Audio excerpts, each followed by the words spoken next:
이제 앞으로의 일은 대통령 탄핵 가결 여부, 만약 가결이 된다면 이제 헌법재판소의 시간이 시작되고 그다음에 권한대행의 시간이 시작이 되잖아요. 그게 3개월이 걸릴지 최장 6달까지 가능하지만 뭐 그렇게 길게 갈 것 같지는 않습니다. 지난번 박근혜 전 대통령과 관련돼서 박근혜 전 대통령의 탄핵 소추안은 굉장히 복잡했어요. 그런데도 석 달 만에 결과가 나왔거든요. 그거에 비하면 상대적으로 봤을 때 이번 건은 그렇게 복잡하지는 않습니다. 계엄령 선포하고 관련된 것이기 때문에 다른 건 없잖아요. 다른 이제 일단 대통령 탄핵이니까. 그렇다면 지난번에 비추었을 때 석 달쯤 이제 그 헌재의 시간과 이제 권한 대행의 시간이 시작되는데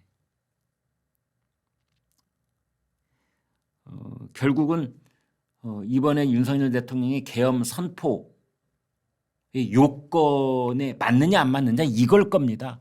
그렇죠? 탄핵 소추도 그거, 헌법재판소의 결정도 그거. 그다음에 지금 이제 수사를 하고 있잖아요. 검찰도 수사, 경찰도 수사, 공수처도 수사, 상설특검 통과됐고 일반 특검도 통과됐고 5개나 통과가 되어 있습니다.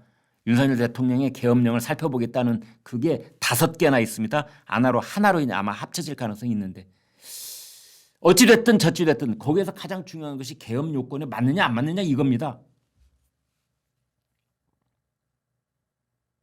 이것도 제가 간단하게 키워드로 간단하게 아주 말씀을 드리겠습니다. 너무 복잡하게 되어 있으니까.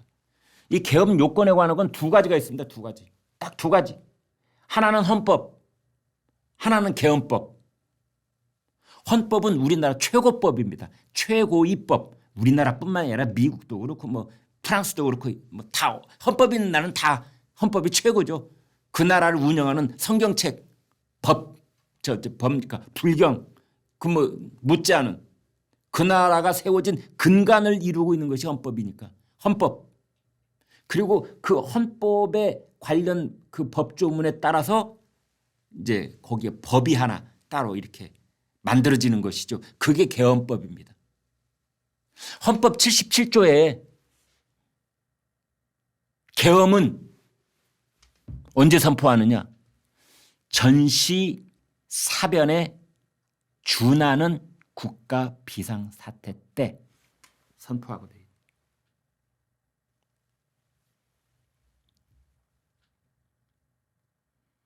그런데 그걸로 끝나느냐? 그렇지 않습니다. 그걸로 끝나지 않습니다. 계엄법을 보면은요 뭐라고 되어 있느냐? 계엄법 2조 2항. 그래서 법조인들이 계엄법 2조 2항 이걸 왜 언론들이 본격적으로 소개를 안 하는지 모르겠다 이런 분들이 꽤 계세요. 계엄법 2조 2항에는 어떻게 되느냐? 대통령은 이런 경우에 계엄을 선포할 수 있다가 아니라 대통령은 이런 경우에 계엄령을 선포한다 라고 되어 있는데 첫 번째가 헌법에 있는 걸 반복해 놨습니다. 전시 사변에 준하는 국가 비상사태가 있거나 영어로 치면 OR 그러거나 혹은 사회 질서가 극도로 교란되어서 행정 기능을 수행하기가 곤란할 경우 계엄령을 선포한다 이렇게 되어 있습니다. 사회 질서가 교란, 행정 기능 마비 이겁니다. 이때도 대통령이 계엄을 선포한다 이렇게 되어 있습니다. 사회 질서 교란, 뭐 무슨 노조가 철도 파업, 또 뭐 공공 운수 노조 파업, 뭐 시내버스 파업, 모든 교통수단의 파업이 한 달째 계속돼 가지고 전 국민의 발이 꽁꽁 묶여 있어서 나라 경제가 완전 도탄 직전으로 빠지고 있다. 이거 사회 질서 교란이라고 볼 수 있죠. 계엄령 선포할 수 있죠. 그런데 대통령은 이렇게 판단하는 겁니다. 지금까지 탄핵을 28번을 민주당이 발의를 했고 그중에 일부는 철회하거나 폐기당한 것도 있고 상당 부분이 가결이 됐습니다. 28번입니다. 언제부터? 2023년 작년 봄부터 지금까지. 이 정도면은 어제도 뭐 법무부 장관하고 경찰청장 탄핵했잖아요. 이 정도면은 이거 사회질서 교란 아닙니까? 라고 대통령은 판단하고 있는 것이죠. 특검을 27번을 발의를 했다면서요. 특검을 27번을. 탄핵을 28번. 그러면은 일주일에 한 번씩 탄핵 한 번, 특검 한 번, 탄핵 한 번, 특검 한 번, 탄핵 한 번, 특검 한 번. 대통령이 국정 운영을 어떻게 합니까?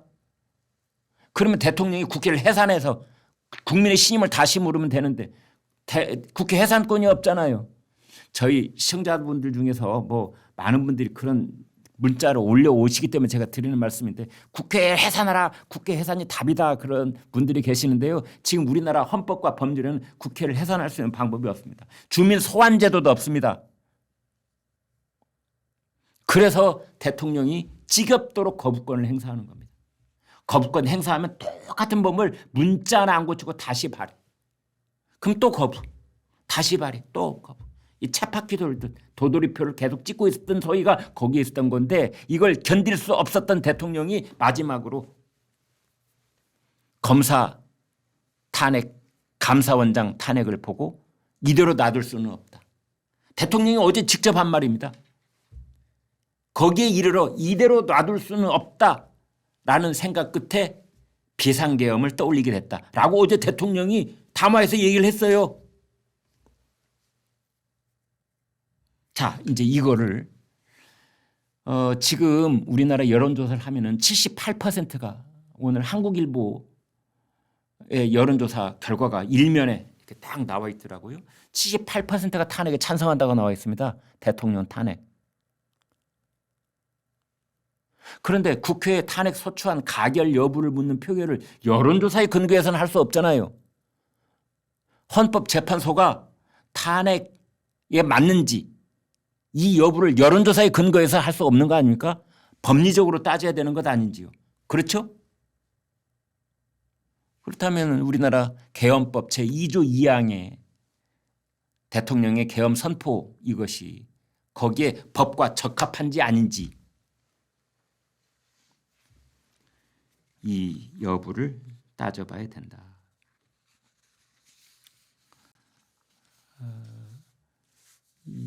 사회 질서가 극도로 교란된 상태에 있었다라는 판단을 누가 하느냐. 이게 중요한 거 아니겠습니까? 그 판단을 누가 합니까? 여론조사로 합니까? 더불어민주당 최고위원회가 그 판단합니까? 판사들이 합니까? 아니죠. 조선일보가 합니까? 동아일보가 합니까? 한겨레신문이 합니까? 아니죠. 그건 오로지 대통령이 하는 겁니다. 왜? 계엄 선포의 주체가 대통령이니까.